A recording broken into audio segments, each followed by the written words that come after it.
Hello friend, स्वागत है आप लोगों का हमारे चैनल यूजीसी नेट अकेडमी साहित्य 369 में। तो पिछला मैंने उपन्यास किया था वो शेखर एक जीवनी था। आज का जो हमारा उपन्यास है वो आपका बंटी है। आप लोगों ने शेखर एक जीवनी को बहुत पसंद किया, उसके लिए थैंक यू सो मच। आज का जो हमारा टॉपिक है, हम बोल सकते हैं आपका बंटी उपन्यास को हम करेंगे। सबसे पहले अगर इसके हम प्रकाशन वर्ष की बात कर लें तो इनका प्रकाशन वर्ष 1970 भी कहीं कहीं मिलता है फ्रेंड्स, कहीं कहीं 71 भी मिलता है, इसीलिए मैं यहाँ पे क्लियर कर देती हूँ, ठीक है।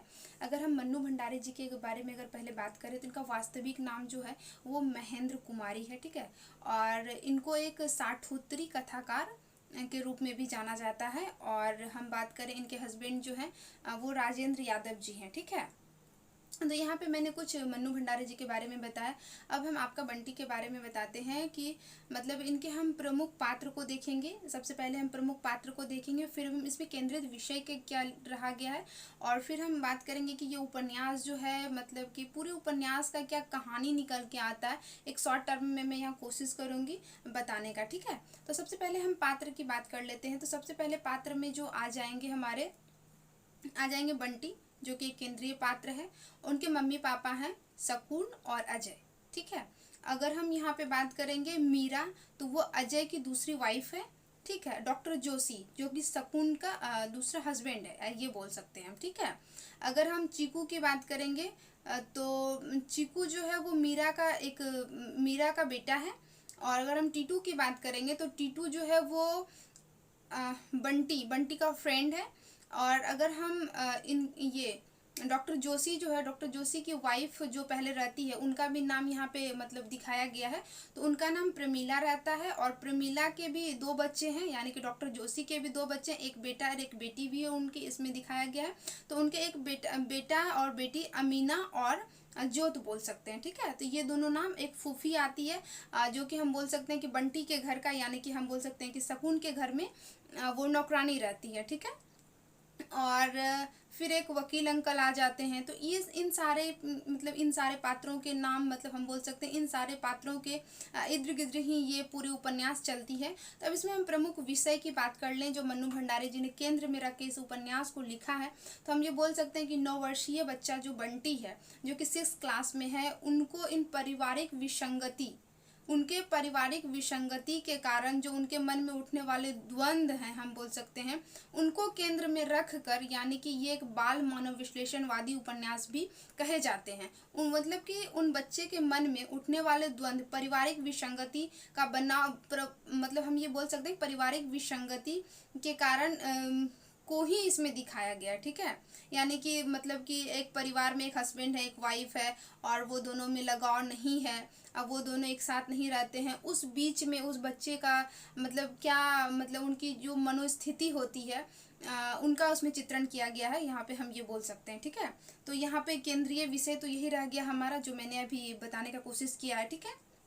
और यहाँ पे मम्मी, यानी कि हम बोल सकते हैं शकुन और बंटी के भावात्मक वर्णन भी किए गए हैं कि दोनों एक दूसरे से कितना लगाव रहता है, इन सब के बारे में भी यहाँ पे दिखाया गया है, ठीक है। तो अब यहाँ पे हम ये बोल सकते हैं कि ये मैंने पात्र को देख लिया, उनके प्रमुख विषय को। अब हम कुछ मतलब हम बोल सकते हैं पूरी उपन्यास के सार को एक बार हम देखने का कोशिश करें।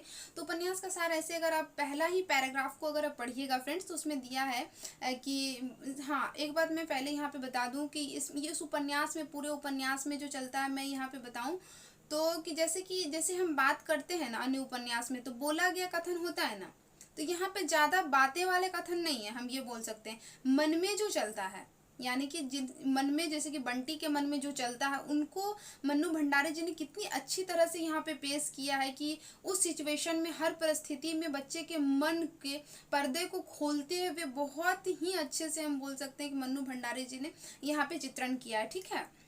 तो यहाँ पे इसका पहला पैराग्राफ जो आप उपन्यास का पढ़िएगा, वहाँ पे सबसे पहले कि हम ये बोल सकते हैं कि ड्रेसिंग टेबल, यानी कि जो वहाँ पे एक मिरर लगा हुआ है, मिरर के सामने जैसे कि हम बोल सकते हैं कि लोग जो तैयार होती है, उनके लिए छोटी छोटी डिब्बियाँ रखी रहती है, यानी कि हम बोल सकते हैं कि मेकअप बॉक्स टाइप से कुछ भी, जैसे कि बिंदी फिर हम बोल सकते हैं क्रीम वगैरह जो भी मतलब उसमें रखा हुआ रहता है, तो वो सब वहाँ पे वो चीज़ का मतलब लिखा गया है, वहाँ पे दिखाया गया है कि बंटी बोलता है कि मम्मी जब भी यहाँ पे जाती है और फिर जब भी ये छोटी छोटी डिब्बियों में क्या जो रहता है मम्मी उसको लगाते हैं, बिल्कुल चेंज हो जाती है, मम्मी लगती ही नहीं कि ये मेरी मम्मी है। तो उसकी मम्मी वो कब लगाती है, उनकी मम्मी जो है वहाँ की एक प्रिंसिपल रहती है, मतलब उनका जहाँ घर रहता है उनके ठीक सामने ही एक स्कूल रहते हैं जिनके ये शकुन जो है वहाँ की प्रिंसिपल रहती है। तो वो रेडी होकर वहाँ जाती है, तो उस वक्त जब वो रेडी होती है तो बंटी उनको देखता है मतलब अपनी मम्मी को, और वो ऐसे ही मन में मतलब बोलती है कि बिल्कुल लगती ही नहीं है कि ये मेरी मम्मी है, मतलब कि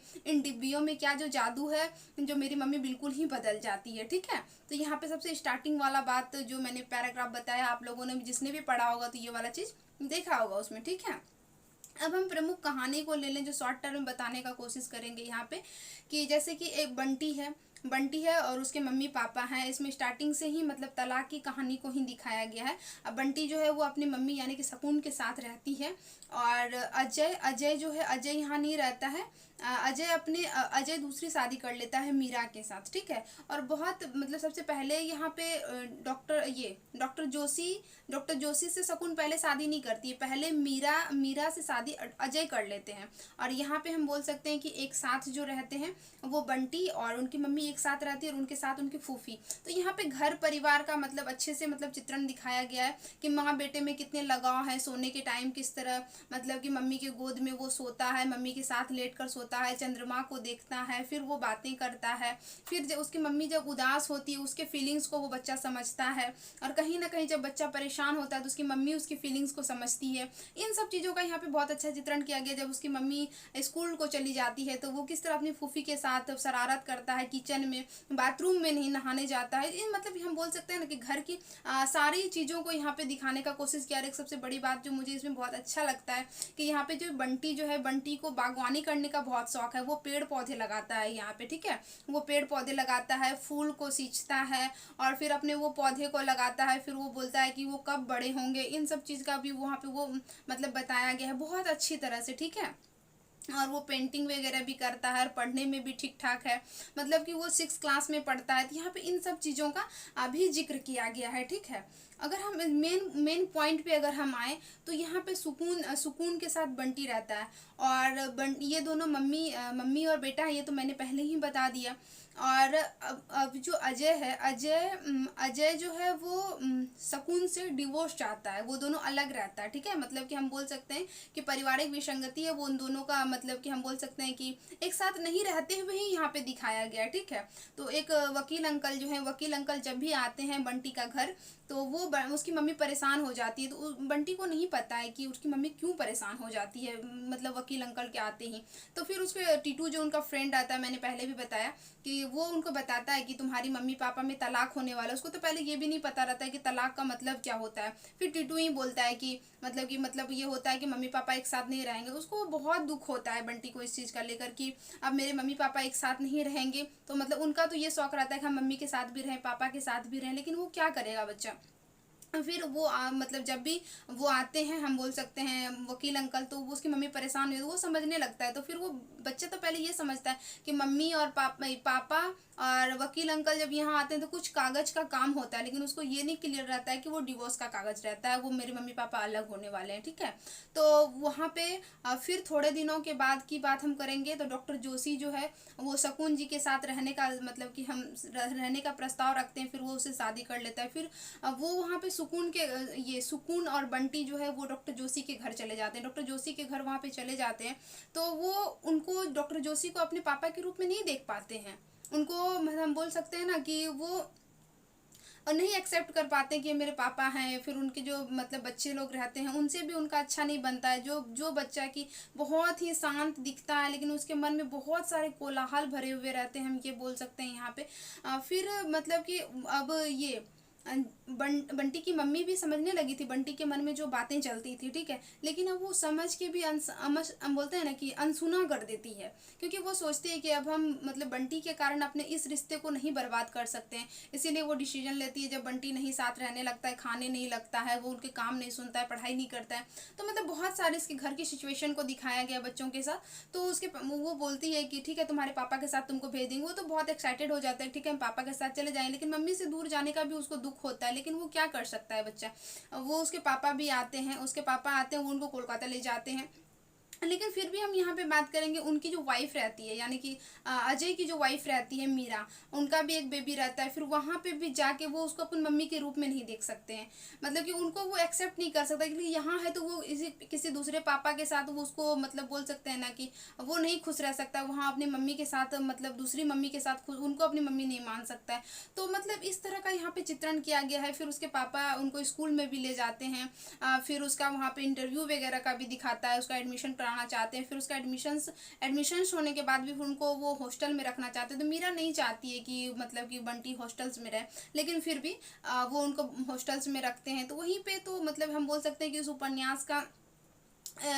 उपन्यास का लास्ट जो है वो बच्चा को जब रेडी करवाता है अजय और मीरा, और उसके बाद उसको जब ले जाने वाले रहते हैं तो ट्रेन पे चलता है, उसको लगता है कि मेरे पापा हमको रोकेंगे और हमको नहीं जाने देंगे, अपने साथ रखेंगे, लेकिन ऐसा नहीं होता है। यहाँ पे उसके पापा उनको हॉस्टल्स भेज देते हैं, और उनको ये लगता है कि मतलब कि अब उनको इस चीज़ का दुख है कि मतलब अब तो हॉस्टल्स में ना मेरे मम्मी रहेंगे ना मेरे पापा रहेंगे। इस विसंगति के बीच वो मतलब बोलते हैं ना कि झूंझते रहता है वो बच्चा।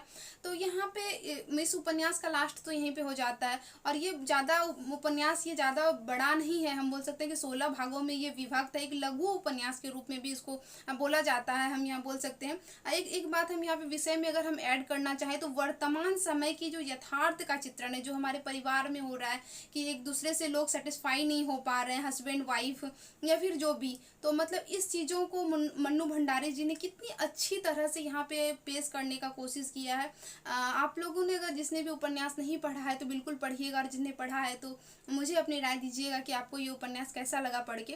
और मुझे तो ये उपन्यास बहुत अच्छा लगा, मतलब कि हम बोलते हैं ना कि जैसे जैसे बंटी के वहाँ पे उलझनें बढ़ती है, वैसे वैसे हमारे मन के भी उलझनें वहाँ पे बढ़ने लगती है। जैसे जैसे बंटी के मन में ख्याल आते हैं वैसे वैसे हमारे भी मन में ख्याल आते हैं। तो मैंने यहाँ पे प्रमुख पात्र को, केंद्रित विषय को, और हम बोल सकते हैं कि इनको बताने का कोशिश किया है यहाँ पे। मेरी ये बहुत ही हम बोल सकते हैं बहुत ही छोटी सी प्रयास है आप लोगों से फ्रेंड्स बहुत कुछ सीखने की। तो आई होप मेरी ये वीडियो आप लोगों के एग्ज़ाम के लिए यूजफुल रहेंगे। तो मिलते हैं किसी नेक्स्ट वीडियो में, तब तक के लिए थैंक यू सो मच।